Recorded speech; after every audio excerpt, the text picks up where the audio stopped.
Welcome to The Bitter Jury, your weekly podcast for the biggest storylines, results, and controversies from the Big Brother 24 season. My name is Daniel Westhoff, and boy, do we have a lot to break down on this BB24 finale episode, where we saw Taylor Haley bring home the victory on Sunday night.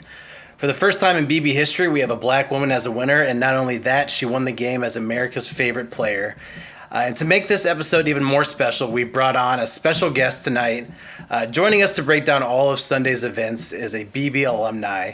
He was a contestant on season 20, a founding member of the famous Level 6 Alliance, and part of one of the most iconic bromances in recent BB history.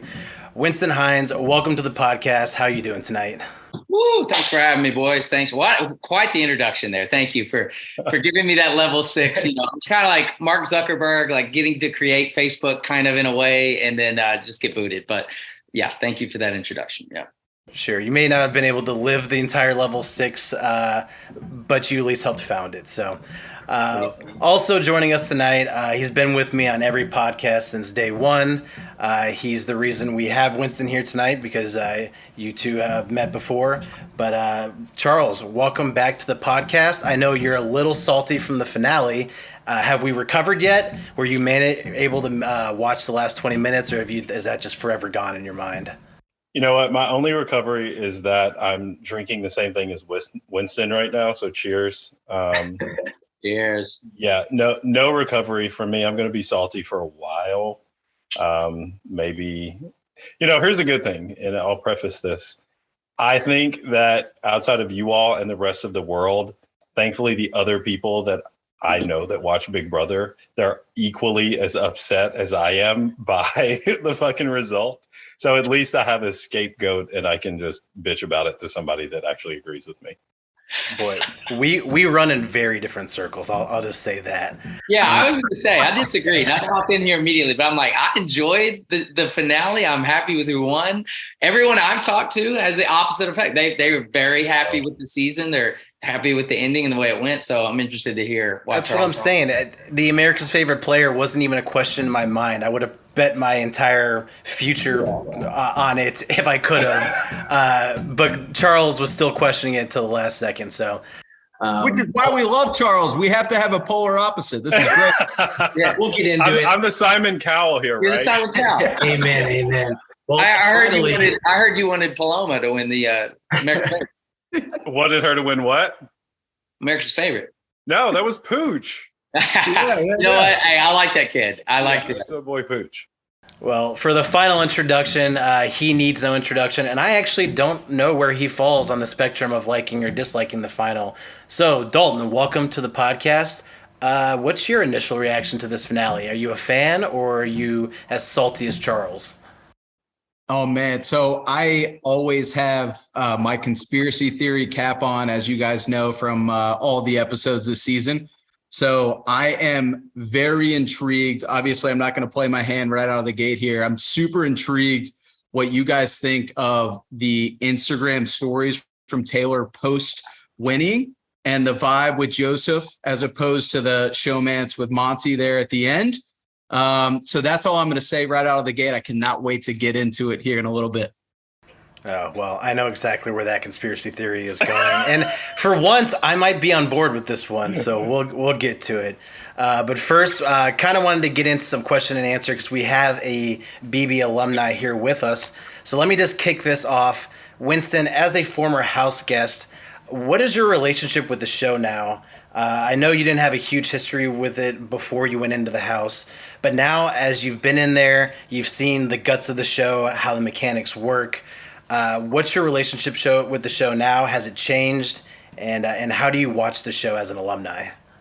I will say, first and foremost, I was so lucky to have played that, like, after having played and seen it, like, from start to finish, the amount of work that production team does behind the scenes to make sure that it is as pure as it can be, hands down, like, it is the best show on television, hands down. It's better than Survivor. It's a different game than Survivor. I hate when people even compare them. They're very different. I will say, having done Love Island, it gave me that respect of like, wow, that is how a show is truly random. Don't get me wrong. I'm not slighting Love Island here. It's just very different. And obviously it's a totally different concept, but man, Big Brother has been so much fun to watch, knowing that I know how small that kitchen is, and I know what it smells like in that HOH room. And I know the little intricacies that like only a person who can play it knows. And it's weird. It's kind of like, I don't know. It's kind of like Greek life. Like afterwards, of course, all the alumni reach out, and because you obviously can only really relate having played. But man, it's amazing. I love watching it now as a fan. I missed an episode. You can tell how many bourbons I've had. I missed a couple of episodes here and there this season, but this season really was a good one for me. I enjoyed it thoroughly. So yeah. Yeah. Well, so pull back that curtain for us a little bit. Is there are there things that you've seen inside the house as an alumni that would surprise even a live feeder like myself that you really can't grasp until you're in that house? Oh yeah. If you lean on the door of the DR, you can almost hear through that other door a little bit. So like, I've actually wondered that during voting because they're loud and they're shouting like, "Oh, I'm so happy I'm finally evicting Terrence." But like, there's someone waiting in the hallway. Like, how do you know that isn't heard? Is there white noise? No, there's not. And you can hear everything in that house. That's another thing. And people will whisper loudly, obviously. But I mean, it was like, the paranoia reaches a certain height, especially after like week 2, when everybody's playing nice at first and being Mr. Nice Guy. And then it's like, okay, nobody can fake it anymore. It's a game of bite your tongue. But like when you see feet outside of the shadow of the little crack in the room, and you know someone's standing there and you're trying to signal, hey, stop. Like that kind of stuff is just so hard to really relay and like to people who aren't in there. But I'm telling you, the place is so much smaller than it looks on TV. Like, that was the wildest experience. It was like getting in there. I was like, looks like a fun house. Like, this is so tiny. And you wanted a converted house, right? It's it's a normal house that they built a studio on the side. It's built on a stage. The backyard is just like 20 yards of shitty. It's like, there's one corner where you can see one tree branch. And I remember in my lowest moments, I would sit in the hammock and be like, you know what? The outside world exists. There's a tree. Well, actually, because you bring up the backyard, I this season they did the whole Dyer Fest, and people had to live in that backyard for a week straight. Like, tell me, what did they really experience? Like, how bad is it? First of all, Kyle, his gameplay, his switch up, he caught a lot of flack for that. Oh, not that stuff that we're talking about, but I'm talking about his switch up of like, exposing the whole leftovers. I was like, that was genius. It kept him there that week. What a tough week, because I'm telling you, living outside, and in the month of June, July, like it gets really cold at night in LA and hot during the day. And like the fact that they were living there for an entire week, I mean, that almost sounded worse than any of the, oh my gosh, the have not rooms that I saw. I mean, that just sounded like torture, but yeah, that backyard is so tiny. And, here's the common misconception. A lot of people that casual watchers, which, if you're a live feedster, but you're locked in that house for 3 days sometimes when they're building a comp outside and you don't see the sun. And like, for me, I'm a very outdoorsy person. Like, I was losing my mind 48 hours with no windows, just that alone. That's crazy. I'm going to go. I don't know if you've listened to us, but I go random sidebar questions. So now, even in this moment, I just thought of one. So thinking about how terrible it was to be trapped inside and kind of live through that. Having been in Love Island, compare how terrible it was to be inside to the anticipation of like the recoupling ceremony. Oh, shoot. That was all smiles, because it didn't matter. I knew at the end of the day, I was going back to another resort and I was going to party my ass off with the crew. Like, that was just I had so much fun on Love Island. Like, first of all, there was no cash prize that I'm fighting for. I was there to just hang out, have fun. I knew I was there for comedic relief. Obviously, walking in, I was not the 6'4" model from LA that every other guy was, but that was just such a different thing. Like the anxiety, or like okay, I'll put it this way. The show itself on Love Island, I was in the villa, I think like 2.5 weeks or so, maybe 2 weeks. And during that 2 weeks, we had like multiple days off where there was no shooting. they would separate the guys and the girls, but you knew, hey, you're off camera right now. You can breathe, you can do it. Just that alone was able to reset your mind and be like, you know what? I'm chilling. This is great. The girls went away for a spa day and like we went down to the beach. And so like that doesn't happen in Big Brother. You don't Right. have any moments of clarity of knowing, okay, I can truly just like almost relax. Even when you're sleeping, you sleep with one eye open and you're like, you're being filmed, and then the game's going on if you're sleeping. So it's a game of who can sleep the less. And the older guys at the beginning always have the hardest trouble because they want their sleep. And when they're sleeping, people are scheming. So I mean, yeah, these house guests, they stay up till 6, 7 a.m. in the morning. I'm awake 9 a.m., Eastern time. They're still gaming, haven't gone to bed yet. It's crazy sometimes. Yeah. Wait, so you have that component, but which show pays better? It's not much. I think they actually both paid me the same, which was kind of funny. Yeah. Because I thought maybe I'd make more from the second one. But it's not a lot, but it's enough to keep the lights on and stuff if you quit your job, But what was fun with like Big Brother was there were a lot of other opportunities afterwards where we all got together as a cast, and bars would have us out and pay us and this and that. So like there were ways to make money and stuff, but ultimately I don't think you really do like Love Island was not for the money. It was more of just like, and I got lucky to get away from my job at the time to be able to go do that one. So it was a no-brainer. Like boss gave me the unpaid leave for like the month and a half to do it. And I was like, oh, we'll go to Fiji and maybe meet a girl who doesn't want anything to do with me. That's awesome. Let's go. So Love Island is for love, right? It's Love Island. Yeah, there was no love. Let me say right now. That island was shady. It was fun though. It was fun. I met some good dudes. Had a good time on the beach. Got a good tan. It was fun. So switching back to BB, obviously, a lot of showmances, a lot of bromances don't translate to the real world. You and Brett's clearly has, to say the least. So, tell us about that. And then if you want to, obviously, tell us about your most recent trip to Vegas. Yeah. So I don't know why, but this guy has been low-key like obsessed with me for the longest time. I walked into the room, he was like, oh my gosh, I want to be just like this cat. And he's like an annoying little brother that follows me around. It's flattering. We became like boys on like day one. We were just making each other laugh. And like, if there's one thing I know, I'm not going to take myself too serious. And if I click with someone like that's got my humor and wit, like we just go. And it became like, obviously we knew we'd be boys, but it ruined both of our games. Like, and you can clearly watch and be like, these two are idiots. Why are they hanging out? But when you're like, truthfully, the hardest part to like understand is when you're thrown into a house of 16 strangers, you gravitate towards the people that you have common ground with, period. Whether that's humor, whether that's from where you're from or whatever. And it's so hard to separate that and say, okay, I recognize we have a connection. I trust our connection, but I need to distance myself from you because in that time, there's so much dead time. Guys, there's nothing to do. You want to hang with the people that you want to be around. And so like my respect goes back to like season 16 with Derek and Cody. The fact that they separated, and I talked to Derek about this, like face to face, he told me about how hard it was. Like I was saying, for me and Brett, like how we didn't ignore each other, where he was like, me and Cody had a connection, recognized it, made a solid pact, and then backed off. And that like played obviously right into both their favors until the end. But yeah, so it crashed and burned for me and Brett. Yeah, well, made for good television. Something I've always wanted to ask a Big Brother alumni. I'm a live feeder. I feel like I know a lot about the game. I don't know a lot about the diary room. How does that work? Are you talking just to like a blank wall and there's a speaker in there? Do you go in there and can you decompress a little bit, or is it just like cameras on, we're going to record you nonstop, whatever happens in there?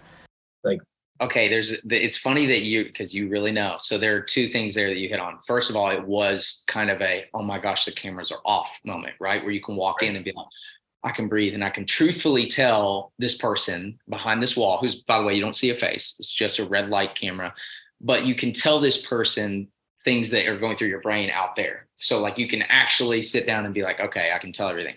But just know that when you do walk in, you are being recorded, period. And so you're not really able to decompress, because there's a lot of things that I've seen throughout our season and mine, and moments that are recorded, like, people tear up in there, this or that, that maybe necessarily didn't know, oh, this, we're on now. Like we're talking, we're having this conversation, because you get to know those story producers very well during the season. And like each person is assigned usually one or two people that you create common ground with, right? Because they get better stuff out of you, if that makes sense. So you have your person or two that you work with throughout that time, and you meet them after the show usually and at a wrap party, and they come up to you and they're like, hey, I was so-and-so. You recognize their voice. It's so crazy. You're like, oh my gosh. And you hug them.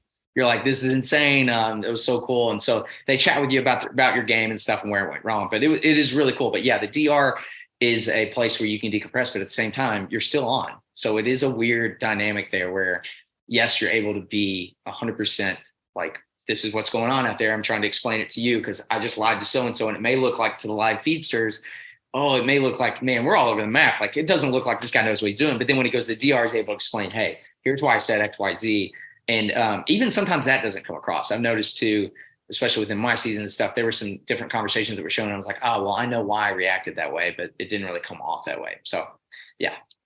Wait, Sorry. so by the way, cut me off at any time. Tell me to shut the hell up. No. No. This is what we came for, man. We'll be here till midnight if you want. I'll chat about Big Brother, man. I love the show.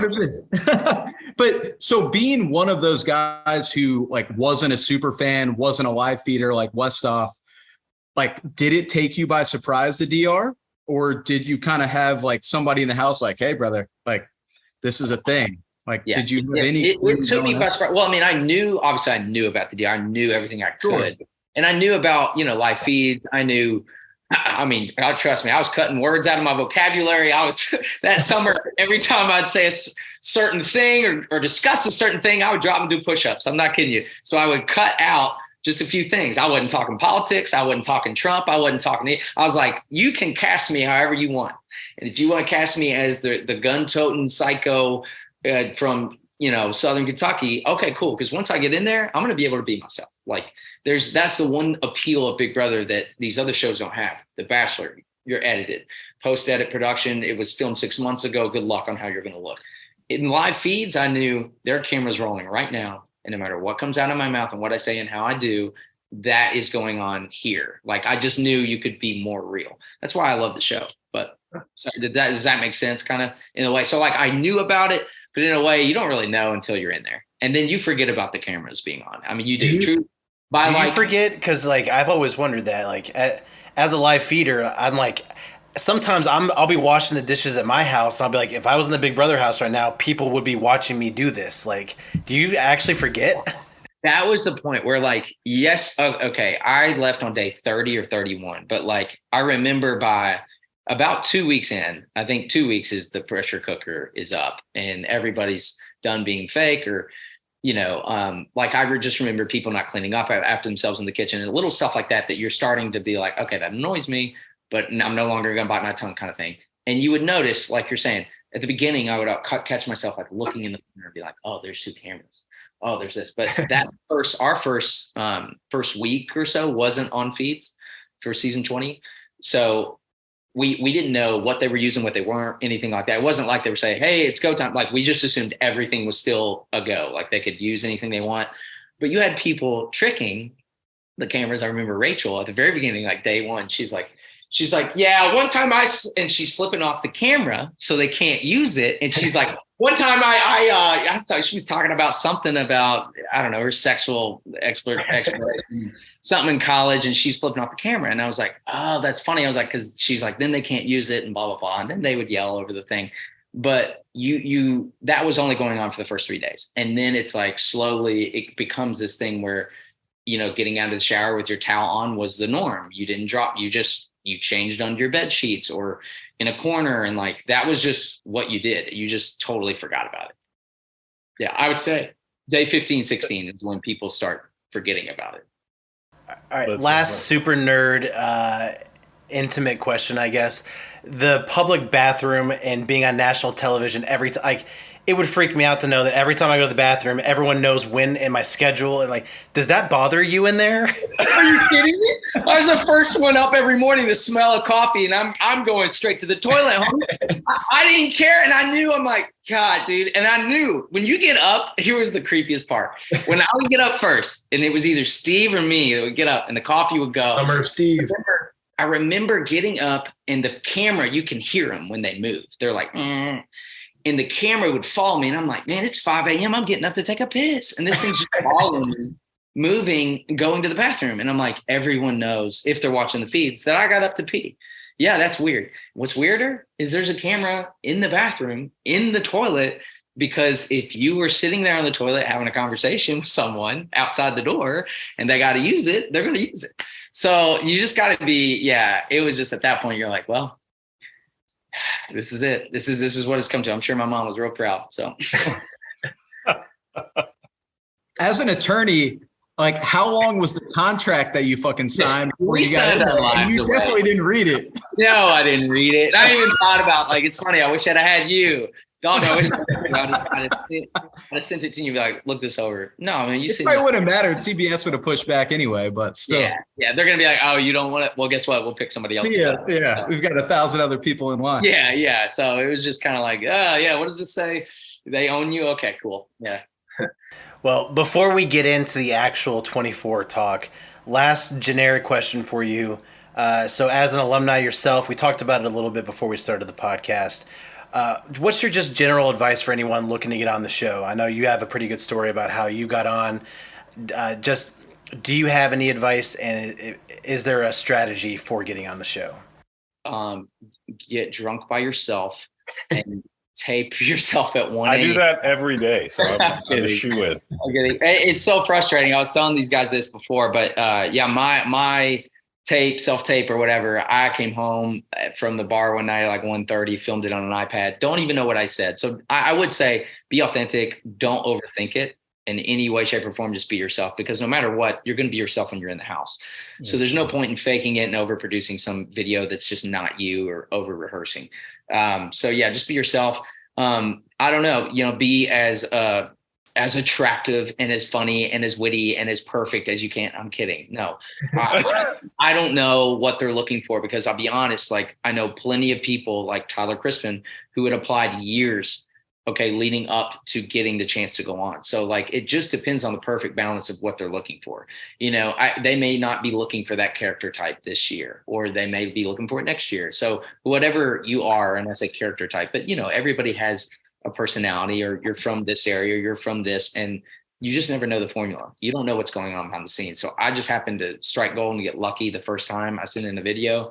I think that's pretty rare nowadays from talking to everybody else. Like a lot of the fans had applied multiple years. So, sure. Dalton, are you taking notes? Go ahead, Charles. No, I just asked if you're taking notes. Oh, hey, I've got them right here, man. I've got them. Trust me. We're gonna get you on. Yeah, I've got a legal pad down. Yeah. It's filled already. Just keep drinking, and then after this podcast, we'll film it real quick. Let's go. Here we go. We are recording, right? I even had Dixie in it. I think I grabbed the iPad at one point. She was doing this. She was just sleeping right beside me. What's up, puppy? And, I remember, showing her. You got Quavo in the background responding to you, Dalton. I saw his head pop up over there. But it is hilarious, though, Winston, you bring that up, because we had Pooch on earlier in the season, and he said the exact same thing. So it was like a 45-second first take for his video application. And it's just funny because, especially Westhoff, Charles, you guys, like we've all heard the stories of people who have literally submitted videos for a decade. How about Daniel? 10 years. And maybe he should have waited a little longer too, because he wasn't the best this season. Yeah. Kind of overplayed his hand. Yeah. Oh yeah. Dude, that week where they showed him and he was like, man, they're so stupid. And poor guy had no clue what was going on behind his back. Fucking losers. I was laughing so hard. Oh my God. Yeah, it's like the best poetic justice of all time for he and Nicole, because you saw at the very end when Taylor won that they were both like, oh yeah, please, like, we didn't mean it, what? Like, I'm so sorry. We've watched it back. We were trying to save face so hard, and you knew that. And Nicole actually listens to the podcast, so I mean, it's so hard for us outside of the house to like put our to judge and put the critical eye on. So who knows how it goes in there. Winston, you're the only one that can actually tell us, but the paranoia has to be real. It's real. It is real. And I mean, obviously, like you're saying, after the game, hell, I mean, if you're not to talk about my season, but like me and Swaggy hated each other. Hey, we talked about that when I met you the first time. Like we hated each other. And it Wait, was you called him Christopher. Yes, I called him Christopher on purpose. I was doing everything I could because like day one, we just hated each other. But guess what? After the show, boys, I'm like, he is so chill. Like after the show, we squashed the beef, and like that's how this cast will be too, and it should be because like I mean, you're playing the game.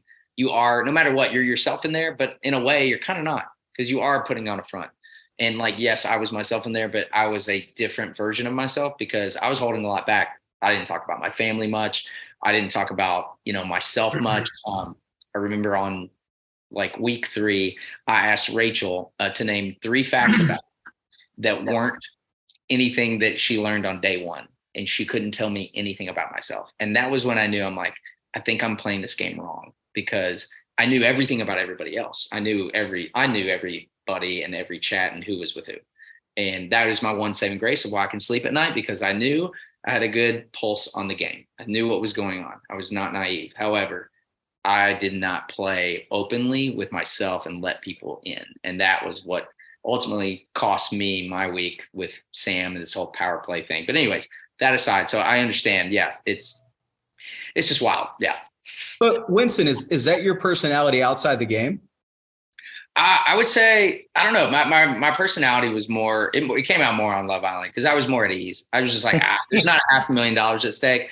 I was playing it more analytical the first 2 weeks. Don't get me wrong. I was having fun with Brett. I was being very, rambunctious and fun. And that side of me was still there, but nobody knew me personally. I wasn't letting anybody in. I'd ask them everything about their family. I knew everything about every cast member and they knew nothing about me besides my dog, little stuff. And it was just funny to me that like, they even said like Sam knew that afterwards. I remember she frustrated me one time because she had said, she was like, Winston, I just feel like I don't really know you. And I was at that point, it was like, this is day 26. And I'm like, God bless. I'm like, what do you want to know? I'm trying to change it. I'm like, but yeah, you never know until you're in there, man.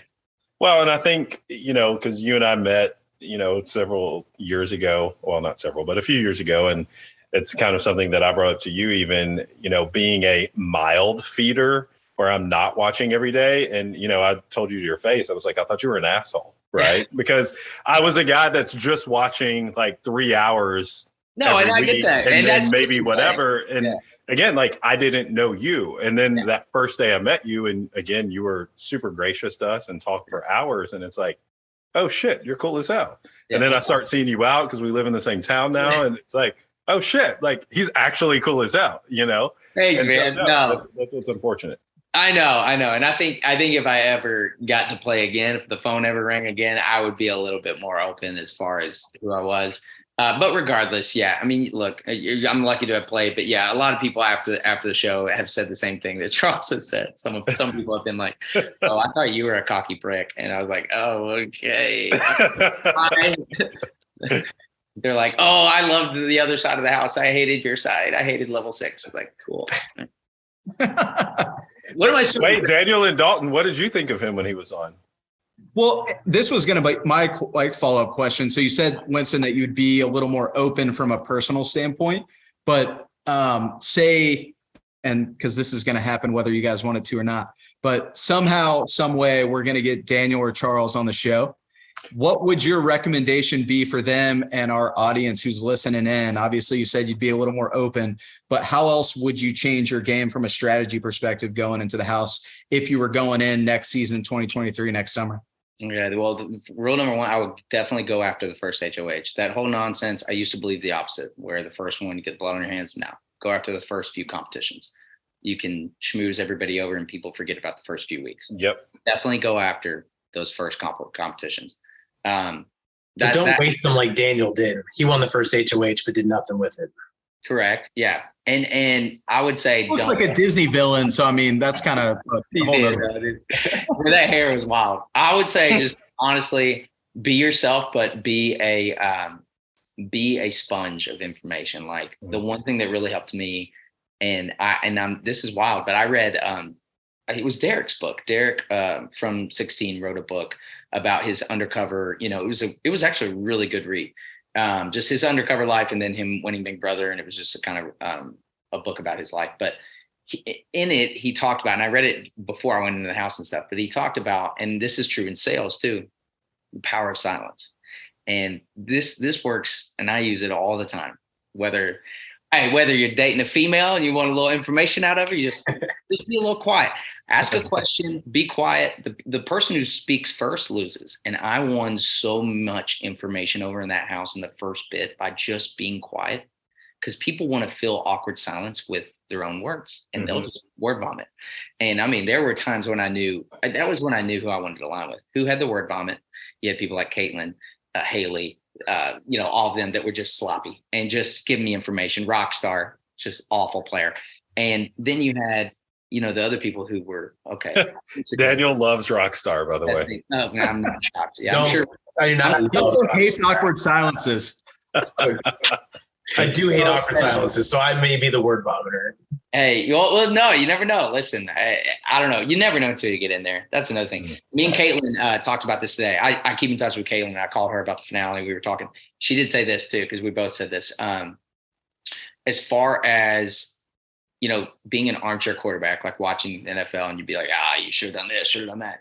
You can sit on your couch all day, but the moment you're in there, you just don't know. Until you're in there with these personalities and these different people, you truly don't know who's going to win. You don't know what's going to happen day in, day out. And that's why we love the show. I mean, that's why you watch. That's it. It's truly unlike anything else, because you can predict what's going to happen on Survivor. I'm sorry. And don't get me started in recent years. I'm kind of frustrated with Survivor. But I just don't want to watch like a bunch of ex-law student nerds who can't swim to start a competition. Hey. Sorry. You're not a student. No, you're a lawyer, the real thing. Okay. Now, and I bet you can swim a lap in a YMCA. Yeah. God bless. We got some of these cats out here that can't eat. They look like they've never camped. I mean, yeah, you got, not only have you never went fishing, you've never camped. And you're like, I'm a lifetime Survivor fan. I'm like, I'm done watching people like that. I'm sorry. Whatever. So that aside, Big Brother's very different. Hey, shout out to Kat. She said some great post-eviction interviews with Daniel and Nicole. She was not afraid to call people out. I saw a snippet of one of them. No, before we move on, because Dalton tried to avoid the question with his own question, I'm guessing that he also thought you were an asshole in your. Yeah, I know. He didn't answer. He didn't answer it at all. He was like, you know what? Yeah, you can say it to me, man. It's no big deal. Like I said, I've heard it. No. So, yeah, I mean, I did the attorney thing. I apologize. Pre-show, I already told you I got 2 strikes against me. What can I do? But no, so this brings me back. So actually your season, believe it or not, was one of the first seasons that my wife and I, when we were dating, she had no idea what Big Brother was. And I think it was Big Brother 20 was your guys' season. And so you, Brett, and Tyler are still her 3 favorite house guests ever. So when I told her tonight that, we were interviewing you, you're going to be on, she's like freaking out. So I had the opposite effect. Charles, you probably think I'm an asshole as a result, but I mean, Winston is one of those guys that I knew right out of the gate that like, if we like connected in the house or like outside, whatever, we'd probably be boys. So, take that as you will. I love that. Thank you. Thank you very much. He's just sucking up now. It's fine. Look at him. Saving face. You know what? Hey, he'd be good at Big Brother. We're going to throw him in. We're going to make that video at the end of this call. He's doing it. He lost our draft, so he has to. There we go. That's true. Yeah. Yeah. BB20 was my first live feeder season. So it's really where I became like ultra nerd. And I was all aboard level 6. I rooted for all of you. Like, how could you root for the Fessies and the Haleys? Like, thank you. They had no clue what was going on. So, let's go. Anything you could do to make Fessy have that stupid face on eviction night, I was all for it. Dude, you talk about a guy who like was so clueless about the game. Like, he didn't know what a veto meant. He didn't know what. He never learned either. He didn't didn't care to learn. And he thought we were there to just, play a couple of basketball games. I mean, it was hilarious. That was, again, you can figure out that vibe very quickly. And like you're saying, if you're a feedster, you knew. Yeah. And that's why I'm always laughing, because you're right. Like the amount of fans I meet now would always ask like, oh, did you watch live feeds? If they watched live feeds, they were a fan of Level 6. Yep. If they didn't, they were like a fan of Foul or like that other, whatever. Falte, like Falte. stupid name. Let's just start there. Dumb name. So absolutely dumb. Yeah. All right. Well, that's probably enough of the generic talk. Let's get into a little bit of this season 24. Before we get to the finale, Charles, Dalton, I've heard enough of your takes on the season. Winston, big picture, what'd you think of the season? Did you have any favorite parts? Was there anything new that they tried that you were a fan of or disliked? Just give me your generic season 24 recap, and then we'll kind of break down the finale after that. I thought it was a great season. At the beginning of the season, I was a little worried. I wasn't too into the cast as a whole. I just felt like I couldn't find someone that I was like clearly rooting for. But then that became the reason I loved it, I think, because I truly got to watch like, oh, wow, all these different personalities come out. Turner surprised me the most. That kid could play the game. He was a sly, like, he very much gave me the surfer Tyler Crispin, I'm stupid, I don't know what I'm doing, but he did vibe, and he killed it. Loved Michael to death. The kid was a comp beast. Nobody could beat him. It turned into a great season. I really enjoyed. I loved the ending. I'll be honest. We'll go ahead and say it. Loved that Taylor won it. I thought it was. Here's the hard part. All three, for the first time in a long time, I feel like we're deserving winners on their own fronts. However, I feel like Monty probably had a better shot taking Turner, just because Turner and his jury management was so bad. However, Turner made some great plays and we'll see what that speech would have been like. But I thought him taking Taylor was like, poor dude was just down bad. I think he thought, you got to fill me in, because I got to know about the Instagram thing and what Dalton was talking about. I got to know, because it's an episode or two here or there. So like the Showmance bit, I missed one whole part where Monty and Taylor like got together. Like I didn't even see that. So the speech kind of blinded me. The one where she just friend zoned him on TV and like went to grab hands, and then like he pulled back, and I was like, bro, I was screaming. I was like, poor dude just got friend zoned, like God, on TV. And then it was a perfect ending. I mean, Taylor's speech, it'll go down in history. She stayed up at night probably thinking that and speaking it over and over in her head. She crushed it. She challenged everyone there, Dr. Will style, to be like, all right, idiots, like vote for me, because if not, you don't like the game, kind of thing. It was great. It was what we needed. And, no slight to Monty, because he played a great game. It was just Taylor, like, how do you vote? How do you not vote for her by the end? So that's my synopsis. Totally agree. So let's get into it a bit. Just to recap, Taylor, she won the season in an unorthodox way. She was targeted from week one, sat on the block 6 times. That's nearly half the evictions. She held only one HOH with any power. Her second one was basically just a safety card to the final 3. No veto wins. Still managed to beat Monty in the end, who fits the mold of basically every BB winner since Winston's season. With her win, she becomes the first black woman to win Big Brother. And not only that, but she's the first player ever to win the game, as well as America's favorite player, along with a litany of other accomplishments. Players who've been on the block for week 1 who've won the game. I think it's a group of like 3 people. Charles, because I know you'll have an interesting answer. Nope. How do you feel about her win, and what does this say about the future of gameplay in Big Brother?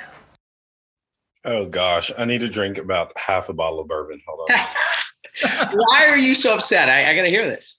I love it. It's not. But here's the thing. Again, the friends and I that are, I guess you'd say, against her winning. It's not necessarily that we don't think that she doesn't deserve it, but I feel as if Turner and Monty deserve it exponentially more. One of the things that we were even texting about during the finale, it's like, I think that Monty made a terrible decision even taking her, because she from day one, and obviously this is good gameplay on her part, but just said straight up that she's, gunning for making history and was really appealing to all the ladies in the house. And it's like, Monty, you have 4 women, so that's 4 votes against you just right out of the gate, right? And so that was a stupid fucking decision on his end. But anyway, I could go on about this. I'm going to try to give an abridged version, but her speech there is nothing in me that will let me believe that she didn't write that before she entered the house. Because no, literally and I have it because Megan, who you know too, Winston, it was so funny. She sends me a tweet from someone that was like, here's Monty wanting to battle it out against the pageant girl over the rug maker in a speech competition. It's like Alyssa said so much in week 5 eviction. Yeah, but it's like she's used to doing that. And it's like her speech was so good. And I will definitely applaud that. Like she went into that house with that speech saying, if I get in these final 2 chairs, I am prepared to deliver this. She planned that months ago. Wait, so Westhoff, you call me out every single episode for being the conspiracy theorist and putting that hat on, and you're not going to call Charles out right now? This is fucking bullshit. I was going to let him finish his thought before I called him out, but how do you prepare a speech beforehand? And then she used Joseph's, I'm not a sword, a shield, I'm a sword. That's from Joseph. And I don't know if she anticipated being bullied for a month in the house before she got in. Maybe she did because she's a pageant girl, but... Exactly. It did, and it leaked that there would be a pageant girl before the season even started. So every player walked in the house knowing there's going to be a pageant girl here, aka there's going to be a bitch here. Is basically what people defaulted to, and they treated her like it. So yeah. Well, so all right, give me some of the live feed stuff from the first few weeks. What was going on there? Because I missed out on some stuff. I mean, from day one, she was ostracized, and like.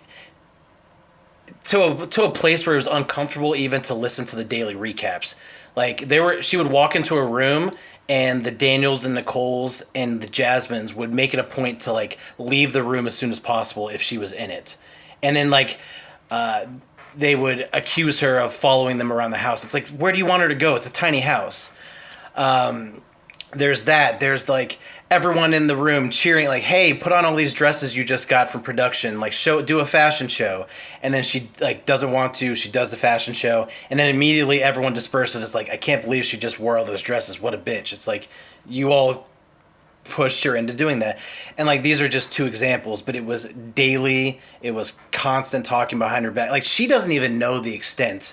Yeah, I'm more traumatized listening to recaps than like. Yeah, I want her to go back and watch all of it and realize, because wait a minute, it's so shocking to me. You're telling me that people hated her just because she was a pretty girl? Yeah, exactly.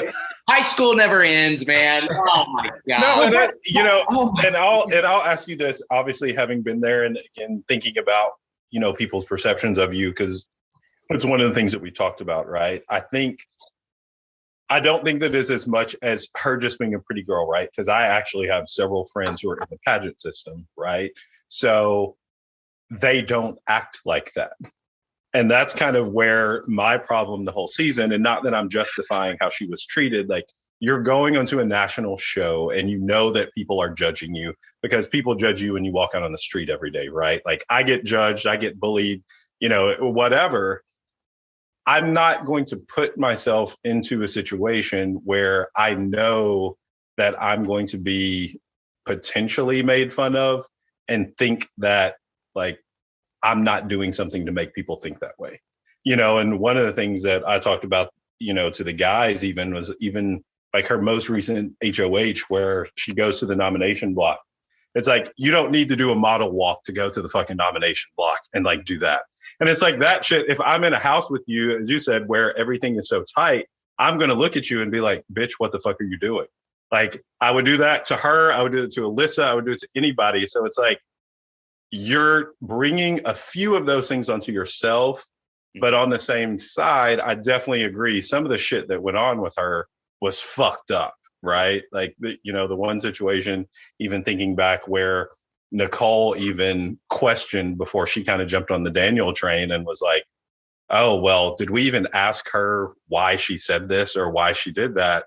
Like, that's a good way to think about it because you actually do want to give somebody a chance. But again, on the flip side, like, unfortunately, it's life and we're all being judged. And I'm not saying that the negative things that come from that are good, but you're on a fucking national TV show where cameras are on you all the time. If you don't want people to think of you as an ice queen, as you said, you held things back from yourself in knowing that the cameras were on you. So it's like, you're asking for a certain level of something. Now, again, racism, that's a whole nother story and it's a whole nother thing. But you are asking for a certain level of something. So like, what do you think, again, having been in there and kind of knowing that too? I get what you're saying. Because see, that's stuff that I probably missed out on too, just from episodes and this and that. But like that little stuff, like you were saying, like walking up, being all cocky and doing this is almost, you're inviting it at that point, like you're saying. And that kind of stuff, like you're saying, would probably get on my nerves too, of like, and I know what you mean, where there are some pageant girls, trust me, I know, I've dated, that are, the photo is above the fireplace at home still. And Right. just, they are the light of their parents' eyes and they've never been told no. But that is a very different, I don't know where, Taylor falls in that category, obviously, because I was just a casual viewer, but I can see where that could be. I see what you're saying. Like where if you were living in and out and seeing some things that maybe she was bringing upon herself, yeah, that'd be tough.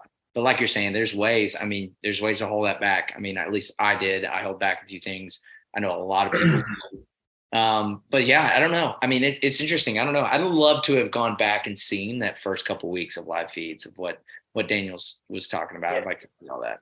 So like my biggest thing is like, okay, she's confident. She grew up in the pageant world. Like that's just part of her personality now.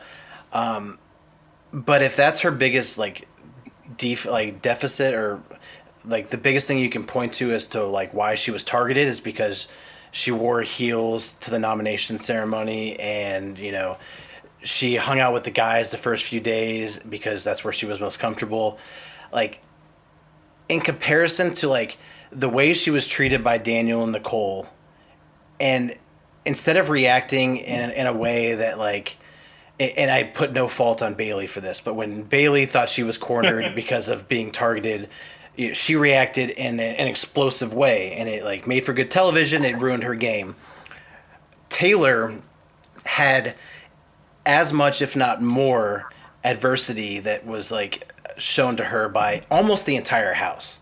Like maybe Brittany and Alyssa were sort of nice to her the first week, and Michael never really targeted her, but almost every other person was talking shit, was judging her, was like just, she was house target. Like even Monty, who in the end had a relationship with her in the past few weeks, started off the game completely throwing her under the bus, talking shit about her. But the way she reacted to that was like, it sounds corny, but it was with grace. Like she, like when Daniel accused her of using Paloma's mental health issues, she didn't go back and say like, hey, fuck you, like I never did that. She said, hey, Daniel, you're going to have it tough outside this house. Know that I will be there to support you, and it won't be because of anything I'm going to do to add on to that repercussion. And that's how she did it every point of the game. Nicole, she was like, hey, I'll be there for you. I'm not going to make it worse. Kyle, like, I know you started an all-white alliance, and that's not something I, like, want to be associated with, but I'm here for you to help you learn about why that was the wrong move, and I will support you outside that house. Every time she had the opportunity to throw someone under the bus, to react how I would react in the house, which would just be like, in your face, fuck you, she just swallowed her pride and was the bigger person. And I think to see someone go through that much shit and then come out on top, like that's the underdog story that I always root for. Like I was a Nicole, like I've said this multiple times, Charles, I'm a Nicole Anthony fan.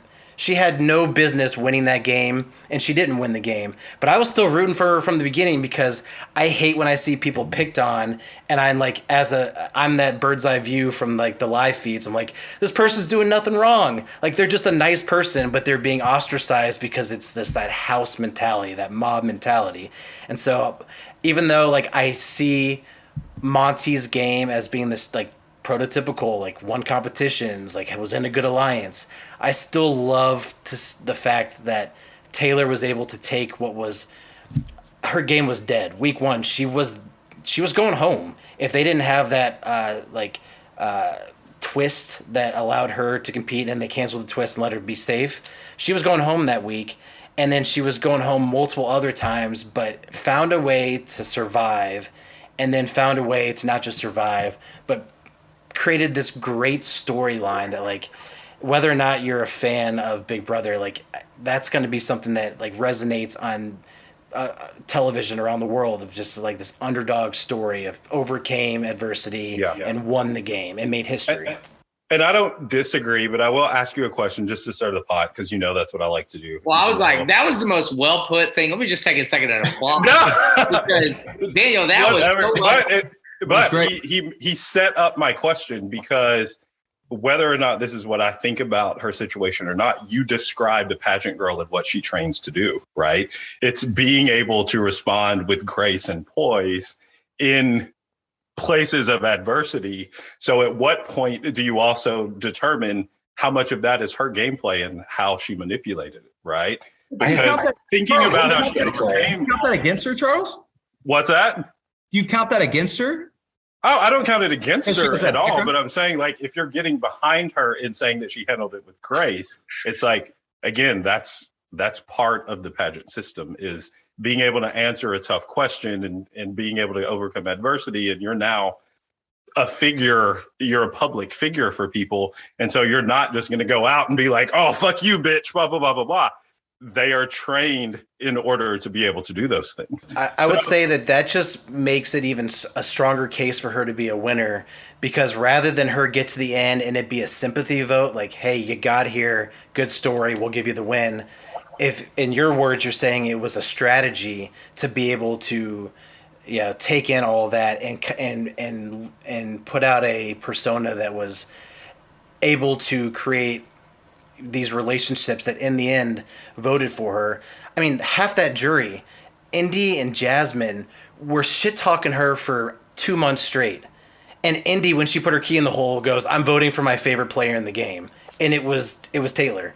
So for her to be able Indy to, was going to vote for a woman if she got in the freaking top two. That was she and Monty were pretty close. So I was a little surprised, but I just think if you're saying it was a strategy of Taylor, then I say even better. It means it was gameplay and even more respectable, because this game is not just can you win the most HOHs and vetoes. If it were that, then there'd be no reason for a jury. We would just go to the end, and the final two, you'd put up their chalkboards and you put up their tallies, and whoever has the most. It's a social game, and so if you don't win as many competitions, you have to use a social card, and she used it to the best of her ability with that speech.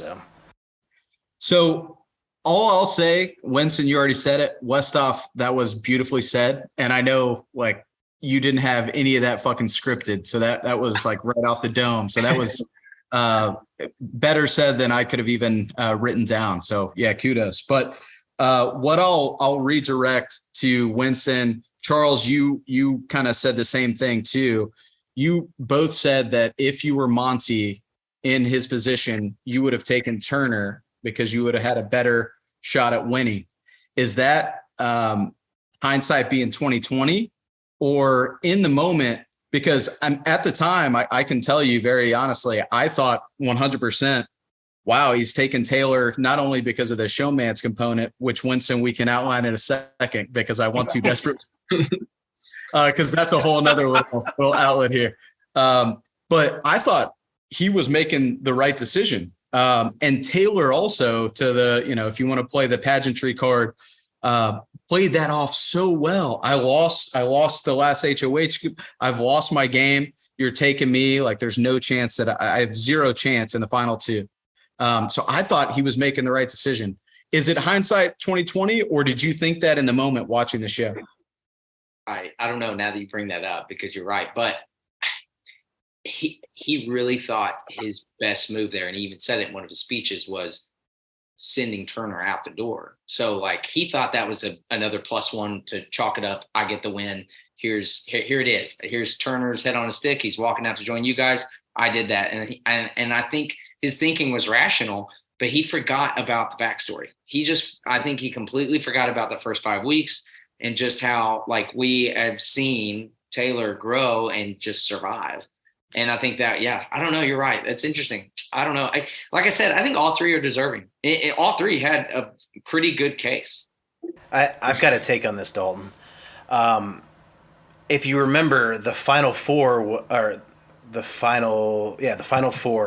it was Brittany and Turner on the block, right? And Monty had to make the decision. And Brittany spent a full week in Monty's ear, like, hey, take me. If you don't take me, Turner will win this game. Turner took out Michael. Turner took out Amira. and I know that Monty was part of that, like taking out Michael, but it was still on Turner's HOH. She was in his ear all week long. Turner is so good. Keep me. Turner's so good. So he spent that week being brainwashed into thinking, damn, Turner is a hell of a player. And he was a very good player. But I think that Brittany helped build that up even higher. Then Brittany's out of the house. Now Monty has a decision. Is it Taylor, who has won 2 HOHs? That's it. And yes, maybe he forgot about the beginning of the game, but I wouldn't, if I were him, I would have done the same thing. I wouldn't have even factored in like the outside of competition stuff, because that's not how the game's been played since BB20. Tyler, or Casey and Tyler, competition beasts. Mickey, competition beast. Xavier, competition beast.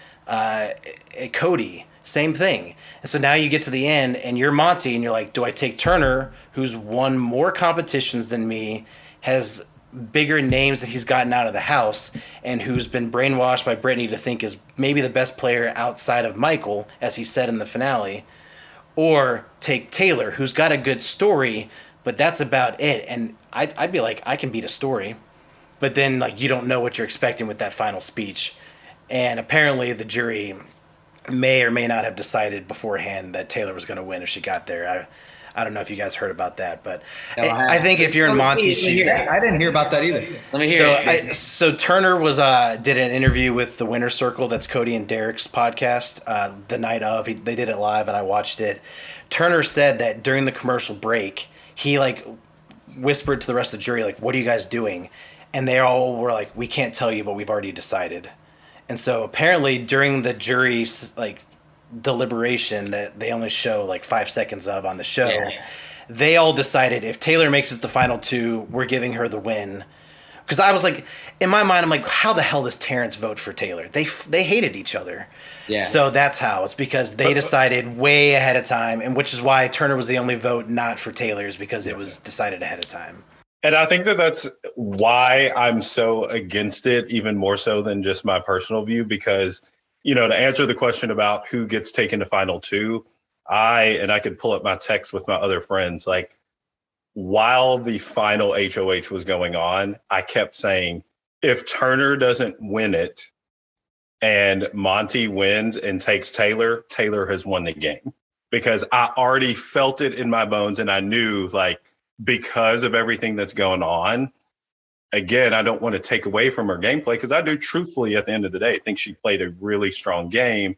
But again, being the Big Brother super fan that I am, like, I want to see someone that's like played the entire time and not just like, because here's the thing, like, and I was talking about this with a couple of other people that, again, aren't happy about her winning, like her persevering and her getting off the block. It was literally not really anything for her own merit. It was people feeling sorry for her in those moments. That can be gameplay.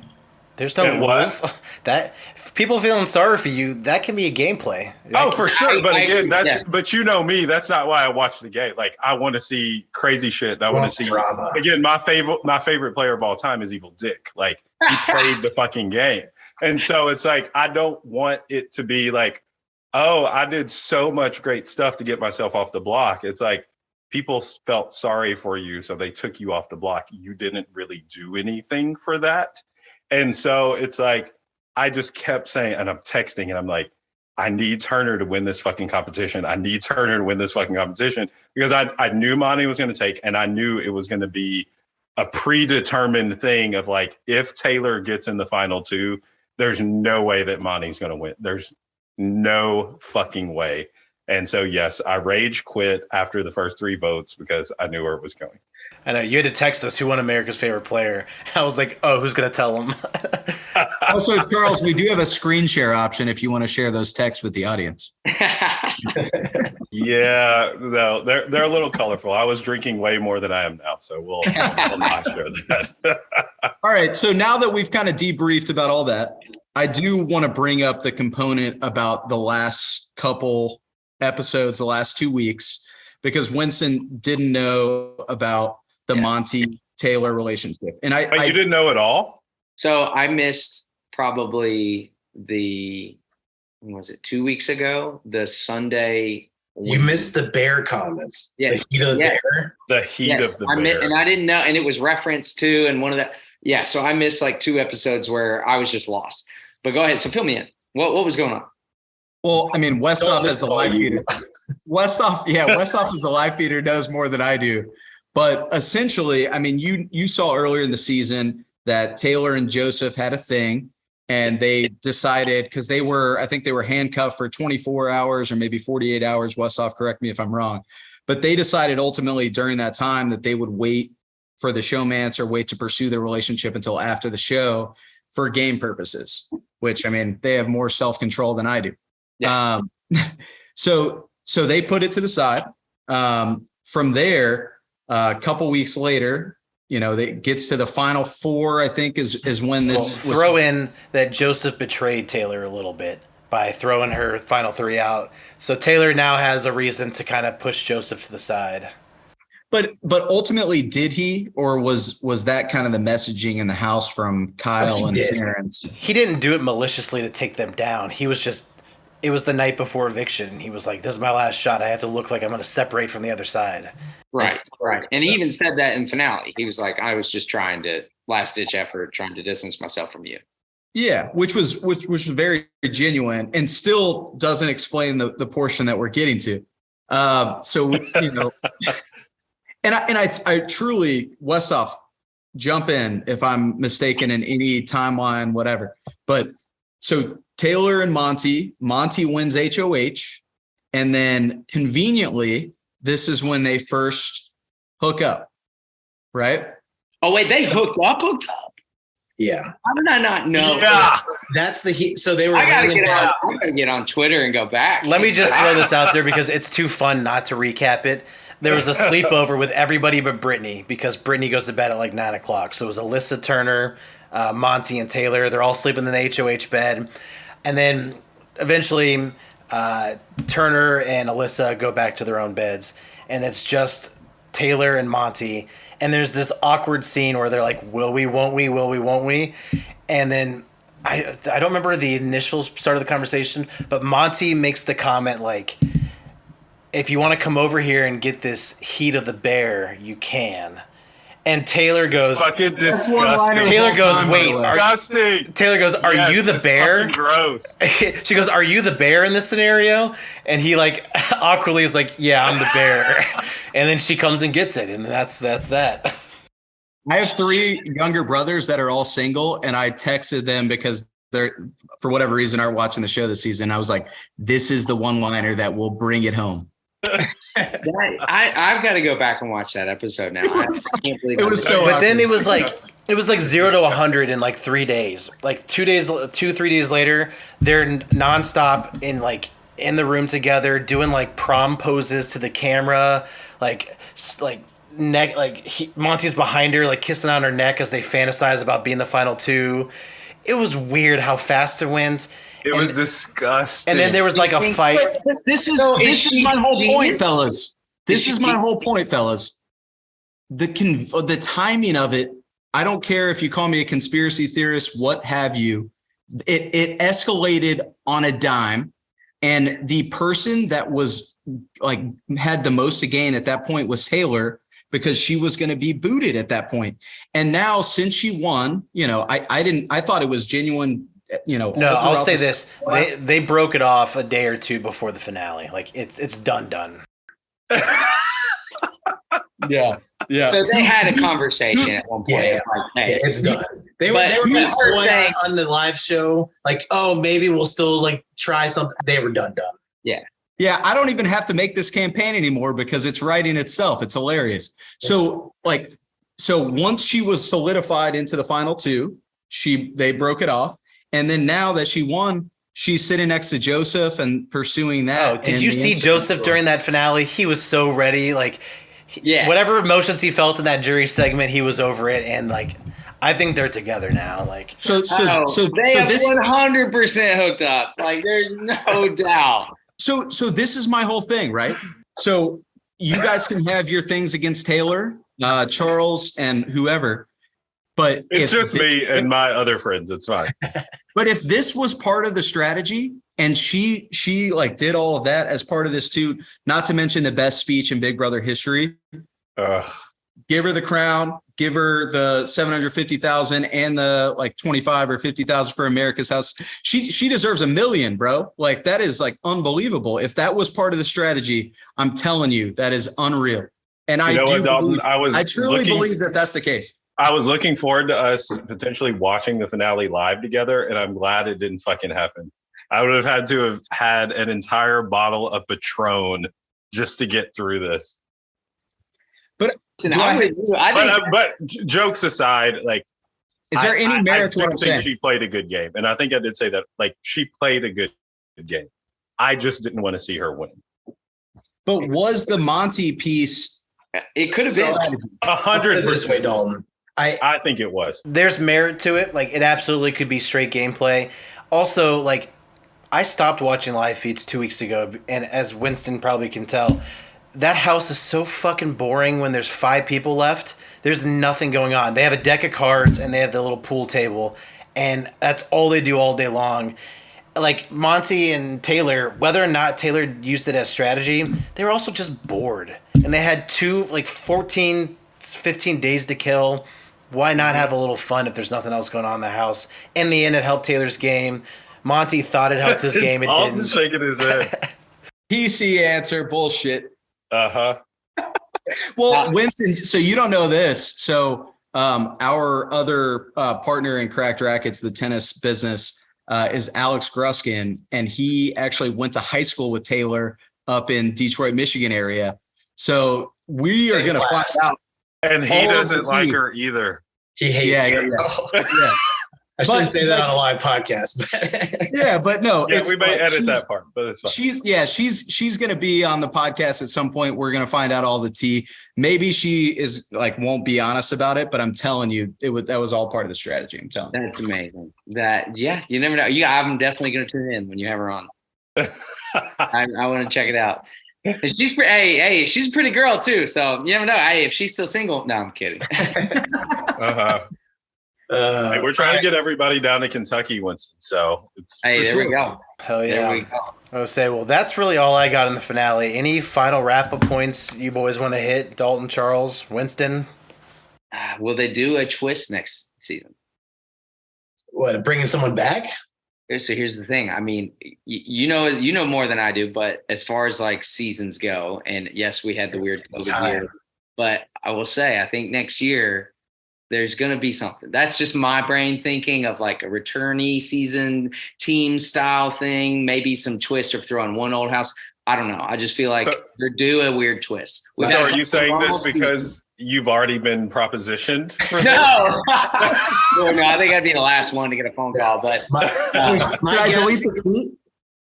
guess is that it's Michael and Tiffany come back next season. The 2 favorite players, last 2 that didn't win.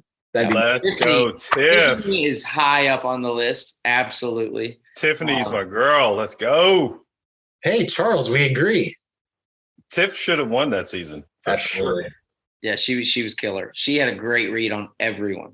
She was one of the few that she knew everything. She had the master plan. So yeah. Winston, is there anybody else independent of Michael and Tiffany that you'd like to see back other than yourself? Ooh, let's see. Yeah, no, I don't even Brett know again, guys. Shoot, Brett would be hilarious to see back in that house. But we're gonna spoiler alert. We're gonna see him. He comes back. We're gonna see what? We're gonna see Brett on something else very soon. And I guess I can. It doesn't matter. It's on Netflix. Bachelor. It'll be coming out. On the circle.